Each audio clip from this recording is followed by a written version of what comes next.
Fall over. Hey guys, it's Ted Bogert. We are back with the TED Show. You know how much I love musical guests. We love our musical spotlight artists, and today we have Natalie Jean on the show. Welcome, Natalie Jean. She's on a mission. We're going to talk about that. We're going to talk about her music and so much more. Welcome to the show. Thank you for having me. I'm excited to be here. I'm excited for you to be here. And so, ultimately everybody wants to hear someone perform, but before we treat them to that, people do love origin stories. So they want to know, were you born musical? Did you perform in front of your family? Kind of give us an idea of what your origin story is and your journey to making music your career passion. Well, I was born in Washington, D.C. I live in Kensington, Maryland currently. I come from a family of musicians. My father is a famous Haitian musician called Guy Robert Jean. My aunt Sandra Jean is started the first all-female Haitian artist band in Haiti. So growing up, it's funny. Growing up, we used to listen to a lot of Elvis in this house. Also, my father used to do a lot of gigs in Washington, D.C. in the Maryland area. So I was always surrounded by music. But where I started wanting to get into music, actually mostly dancing, not the singing thing. I never thought I actually would be singing.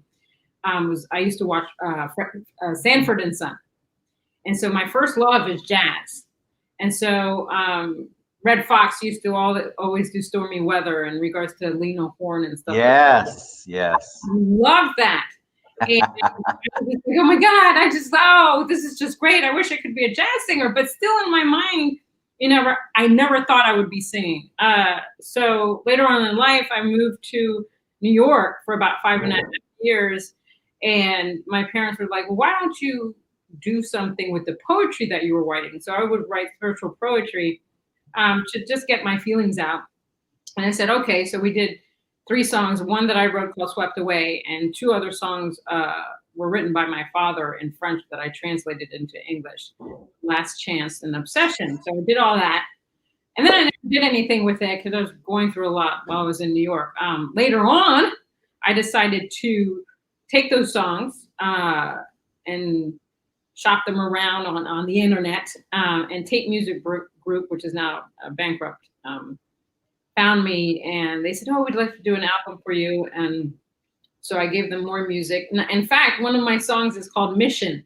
And so that song is actually one that I did all by myself. I wrote the lyrics, I did the music. So I'm always very proud of that song. What's that process like, Natalie? Like, I'm always amazed at anybody who can put their feelings, like usually people can write something, but to write it and to be able to create it so it's musically the message that you want is just a gift, I think.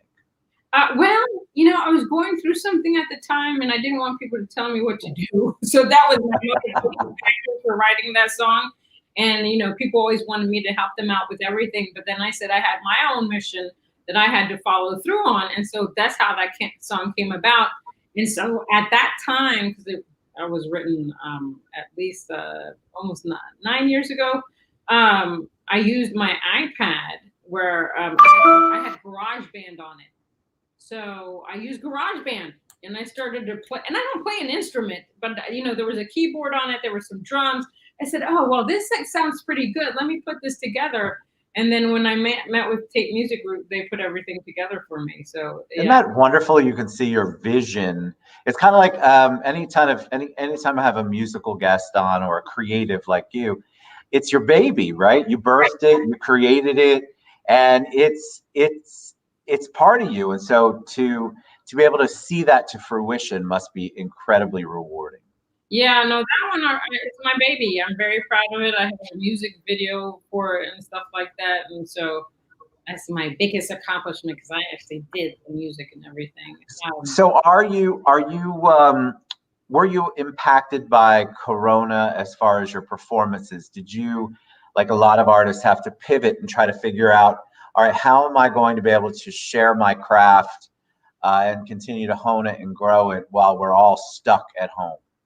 I had a couple of gigs lined up before COVID hit. You sit at home and you're like, okay, what do you do now? And then the whole streaming live streaming thing came about. I think I actually did one little thing, and then I got silly and started to do some TikTok stuff, which is really not my thing. But I would take my cat and do workouts with my cat, or I'd take some of my own songs and try to do TikTok songs to that. But recently I signed with, I'm working with B Squared Management. And so they've gotten me a lot of live streaming gigs sponsored by different companies. So now I do like 30-minute set. One night I did an hour. I haven't done that in a while. I was just like, oh, I used to do this. So now, but it gives me, it reminds me of how things were and how they're Yes. going to be. And hopefully, how are you seeing it now? Are you seeing like more opportunity for artists to perform truly live? Are you still seeing people push back on that? I see a lot of people push back on that. The live streaming thing is great because it allows you to still perform. You can still put that, yes, Natalie has an event. But sometimes it's hard to get people to watch the live streaming because in the beginning of the pandemic, everybody was doing them. Right.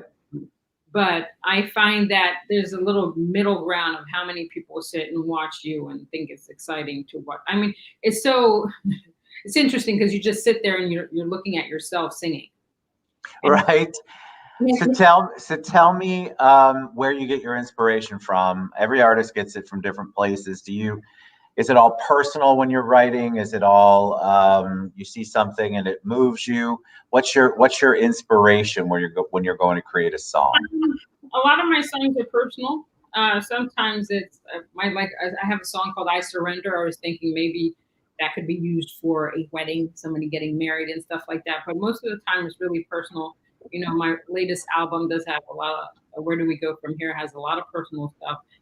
The first song is I Told You No, which is basically about sexual assault, and that's actually about me.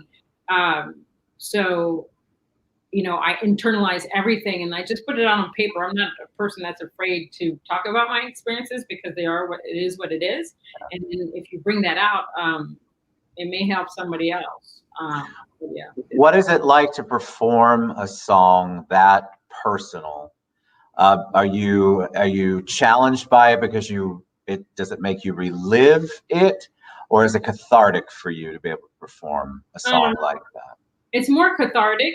In fact, I only started performing that one song last week. I was like, I don't know how people are going to take this, but it is on the album, so why not put it out there? Why not? It's cathartic, and I always think that maybe it's going to help somebody else. And when people hear it, they're just like, gosh, they're not expecting that song. So when I put the album out and they heard the first song, people were just like, oh my gosh, I was just not expecting this.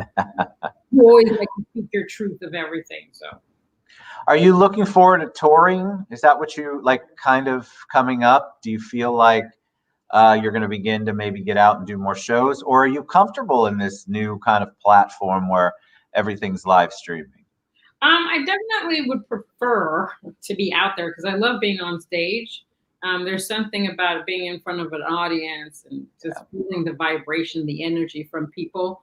I'm hoping that by next year sometime, we all can get into the whole going back to concerts and things. I actually read an article where this band were in bubbles and the audience members were in bubbles and they were able to watch. I'm claustrophobic. Fascinating. Sitting in their bubble. But I like that idea because people are just trying to come up with ways that people can enjoy a concert and actually be there at the same time. How would you describe your music? Whoa, well, I am a versatile artist. So I haven't really stuck to one genre, although my favorite genre is jazz. But now I consider myself, I would say, an Americana artist because that allows me to do many different genres. So because there's so many genres within that one genre, I like Americana because there's a lot of storytelling in it. And I find that the way that I've been branding myself, I'm more of a storyteller. Like now my music is more about, social impact message songs because music companies, artists nowadays don't write about the time. So that's why I decided to do this album. And then how did Grease come into play? Grease is my favorite movie. Seen that movie 100 million. What is it? Is it the story? Is it the music? Is it the dancing? Is it like the whole package? It's the whole package. I think after I saw that movie 100 million years ago, I actually saw it in the theater. That's how old I am. That you just wanted to be like Sandy. You wanted to sing, and then you'd act it out when you get home. You'd make believe that you had John Travolta near you, Danny Zuko, and you would just sing and stuff like that. It was a lot of fun. It was really fun. I love Grace. All right, so we want to hear your music. I'm going to take my face away, and then tell us what you're performing, and it's all yours, the stage.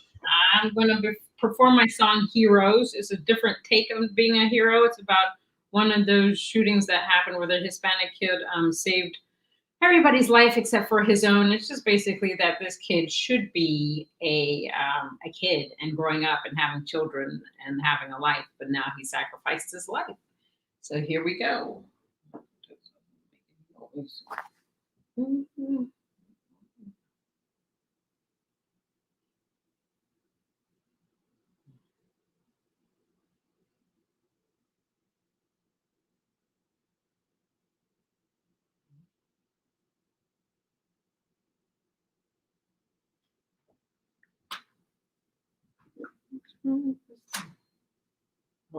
Hold on a second. Always technical difficulty. It's just playing.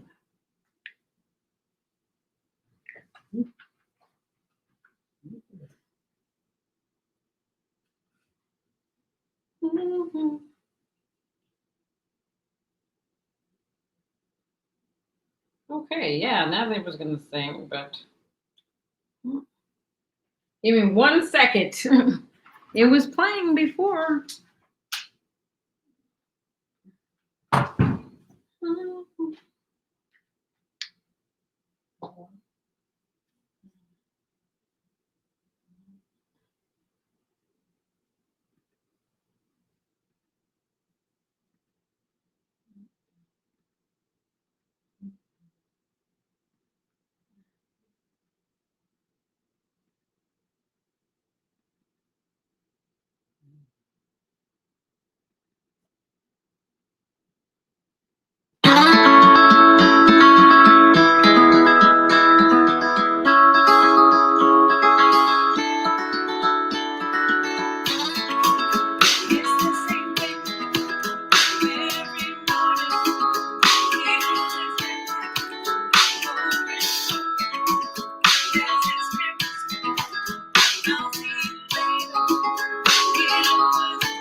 I had to take myself, put myself on mute. You have a beautiful voice, absolutely beautiful. I want to know about that song. So give us a little more depth. Yeah, so I wrote it. It's produced by my music producer, Alexi von Guggenberg, who is in Alexandria, Virginia. So when I thought about writing a song in regards to heroes, I wanted to do it something in a different way. You know, it's not that the kid is not a hero, but he shouldn't have to be a hero at such a young age. You know, there's so many things that we can do as a society to come together to save children, to save anybody's life. I'm not saying, like, I don't want to take people's rights away. I don't believe in that. I think people have the right to bear arms. I don't think people should have AK-15s. So if you want that, go enlist. But it's about getting people to think and maybe coming together to come up with some kind of solution so that we can stop these killings. You know, people always say, well, they can get it on the black market. Well, we have companies like ICE that try to get, you know, illegal immigrants. I don't like ICE, but it's an idea of trying to get the illegal weapons out of the country as well. Because it's sad that we've become such a society where we just don't care what happens to people in America. So is it painful when you sing it? Do you get emotional? Yeah, it's actually one of my favorite songs to sing because I can really give into the lyrics. And every time I think about it, and so many lives that we've lost, it does give me some pain to sing. It's choked up, right? Yeah, no, definitely. All right, so Natalie Jean, how do people reach out to you? What's the best way for them to get your music, learn more about you, become a fan? Well, you can go to my social media sites. Twitter is NatNat7, Instagram is NatalieJ0819. Facebook is Natalie Jean Obsession. My website is www.natalie-jean.com, or you can just Google Natalie Jean Music. And I'm on all social media platforms. Fantastic. Thank you so much. That was really beautiful. It was beautiful. I appreciate you sharing your story with us. All right, Natalie Jean, Natalie-Jean.com if you want to check her music out. Of course, we've tagged her on social media. You can find her social media pages. You guys come out, support local artists, support indie artists. It's super important that we continue to get behind all of our artists so that they can continue to be creative. Thanks, Natalie Jean, so much. Thank you so much for having me. I really appreciate it. All right, guys, we'll see you soon. Bye, everybody. Bye.